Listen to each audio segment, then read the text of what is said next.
Jesus left the synagogue with James and John, they went to Simon and Andrew's home.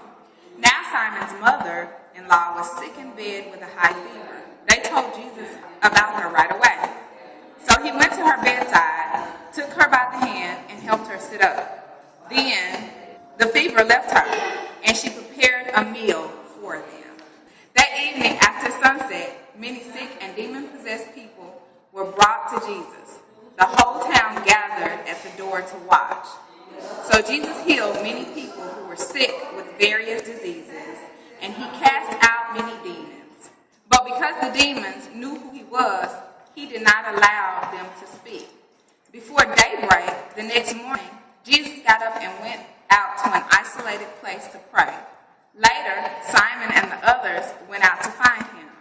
When they found him, they said, "Everyone is looking for you." But Jesus replied, "We must go on to other towns as well, and I will preach to them too. That is why I came." So he traveled throughout the region of Galilee, preaching in the synagogues and casting out the demons. Jesus is very, very busy in this first chapter of Mark. He calls his disciples to the shoreline of the Sea of Galilee and promptly begins to teach, preach, and heal. The pace of these new disciples must have been unbelievable, the excitement palpable. One day they were sitting in the fishing boat casting nets all day, and soon after they were witnessing demons being cast out, sick folk healed, and their new teacher speaking to throngs of people. They go to Simon's house to get something to eat, to move away from the crowd for a moment. But even there they find work to do, healing Simon's mother-in-law, and then dealing with the crowds of people at the door who want, yearn, look, to ask. There's so much work to do, a never-ending waiting list of items to tend to. In this, the day off from the work of the General Conference, it may seem that the load is great and the pace dizzy. We may be tempted to keep moving. However, as the disciples, we follow the example of Jesus, who in the midst of work rose early and found a place to be alone, and he prayed.